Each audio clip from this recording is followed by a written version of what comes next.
Friends, ఇంకా మా డాబా పైన ఏమేమి ఉన్నాయో చూపిస్తారండి. ఇదిగో చూడండి, ఇది ఒక షో చెట్టు. ఈ పూలు చాలా బాగుంటాయి డెకరేషన్ లాగా. ఇక పక్క డాబా కూడా మాదేనండి. అది వచ్చే తమలపాకు చెట్టు అండి. అది పైకి అల్లిచ్చాము.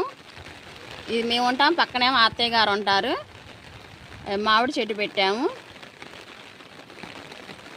ఇదో చెట్టు. చెట్లన్నీ కింద దించామండి. కిందకి వెళ్ళాక చూపిస్తాను.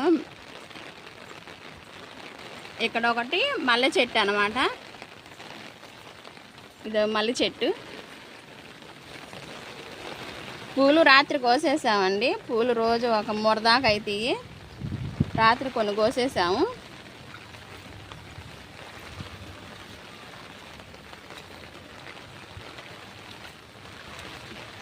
కింద నుంచి అల్లించాము. ఇక